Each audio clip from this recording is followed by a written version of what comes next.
Hey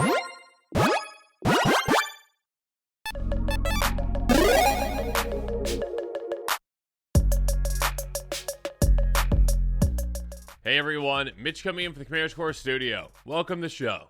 So on today's episode, we're going to be talking about some cards that just spiked in price over the past couple days. And if you haven't checked out mtgstocks.com, I highly recommend that site. It is a great resource, and yeah, they point out cards that spike all the time. So we're going to be talking about why certain cards spiked, and when you're getting new sets of new commanders and new exciting strategies, that usually is a good time for cards to spike in price. With that being said, let's jump into the cards. So let's start things off with Metamorphic Alteration, a really interesting and unique card that spiked recently. I mean, it went from like 20 cents or so all the way to, at least on average price, to above $10, dropping down and actually becoming a bit more normalized at the average market price as well recently, settling around $4 or $5, but still going from 20 cents to even just, $5 is pretty crazy. So what actually caused this? Well, let's take a look at the card. Metamorphic Alteration is an enchantment aura for 1 in a blue. Enchant creature. Enters the battlefield, choose a creature. Enchanted creature is a copy of the chosen creature. So this is kind of like turning one creature into a clone in a way, but in a weird way because, well, you can target anyone's creature with it, so you can make anything into a clone, and you can choose any creature on the battlefield. So that creature just was already there, and now it is something else. So because of that, certain things don't happen, in comparison to regular clones. And again, with regular clones, those usually are yours. Now, when we're talking about why this card spiked in price, we have got to look at a combo apparently that is appearing in Pioneer now, and that is with Archfiend of the Dross, a 6/6 Phyrexian demon for 2 black with flying. Enters the battlefield 4 oil counters on it. At the beginning of your upkeep, remove oil counter from it. Then if it has no oil counters on it, you lose the game. Whenever a creature opponent controls dies, its controller loses 2 life. So that is a heavy hitter, a 6/6 flyer for just 4 mana. And yeah, I mean, there is a downside, like losing the game, but hey, you can also take your opponents out by taking their creatures out. But instead of doing that, let's take advantage, obviously, of that upkeep trigger, because again, with Metamorphic Alteration, it's kind of a weird play where you are actually making any creature you want into a clone, and that of course includes your opponent's creatures. So if your opponents have any creatures in play, you just put the alteration on that creature, you choose Archfiend of the Dross, and you say, now your creature is Archfiend of the Dross, congratulations, you get a 6/6 flyer that's going to make me lose life.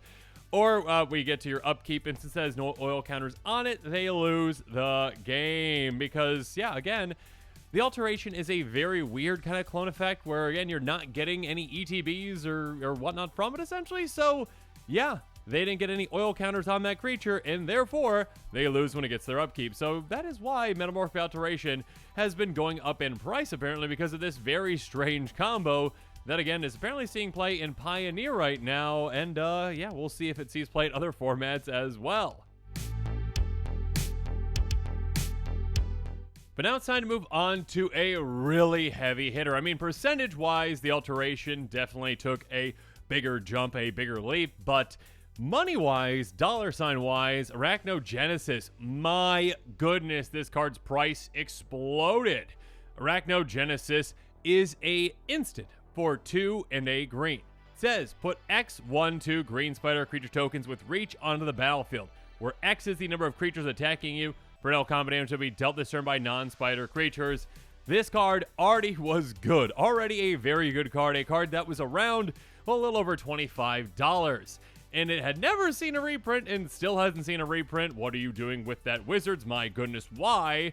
Ever since, I think this came out, C15? Commander 2015, essentially? So it's been a long time.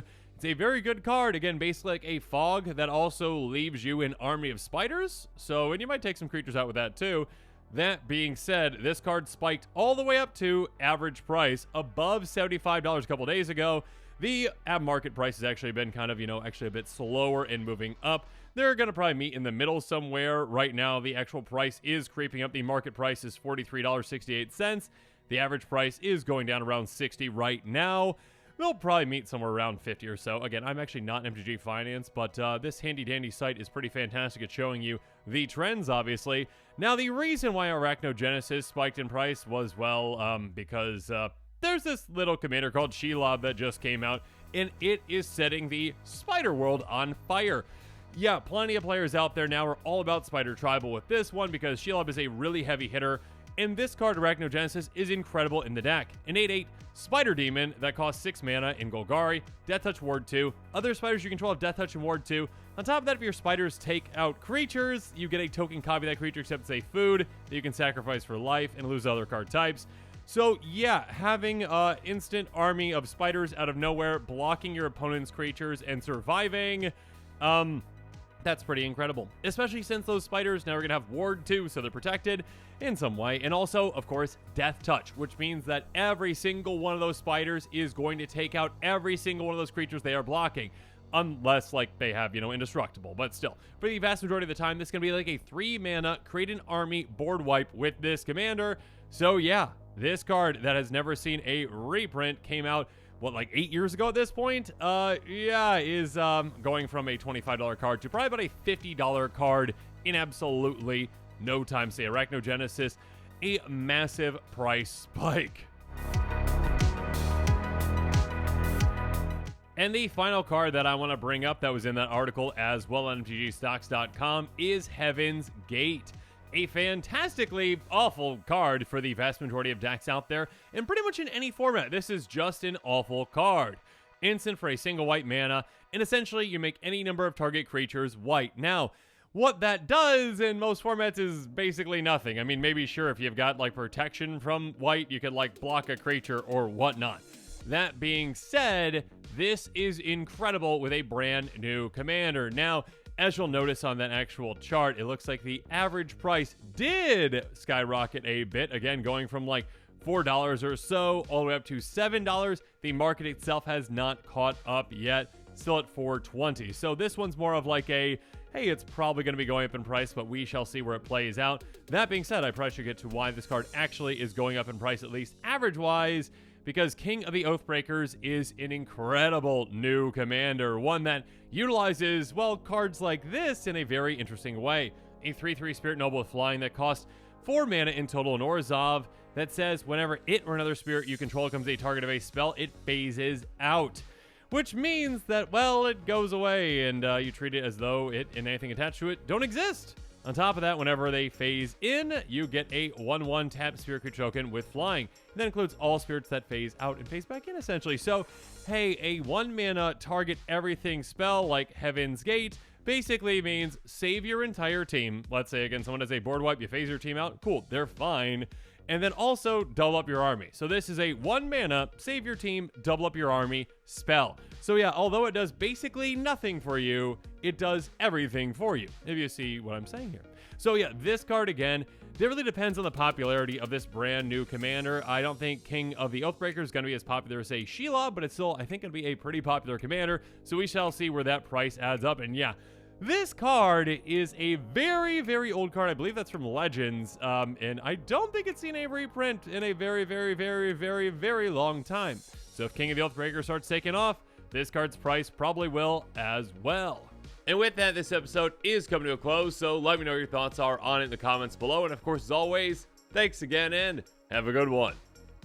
This show and episodes like this one are possible thanks to viewers like you. If you're looking for an easy way to help support this show, make sure that you like, share, and subscribe. Also, hit that bell notification icon so you don't miss any new episodes. You can also go check out our playmats and other merchandise at thecommandersquarters.com. We also have a ton of brand new t-shirt designs in stock, so make sure you check out those as well. Another easy way to support this show is with our TCG Player affiliate links. So whether you're buying a deck or individual cards, you can use this general link right here or one in the description. And the final way that you can support this show is by supporting us directly by becoming a patron. There are many benefits to being a patron, and I truly couldn't do this without all of their support.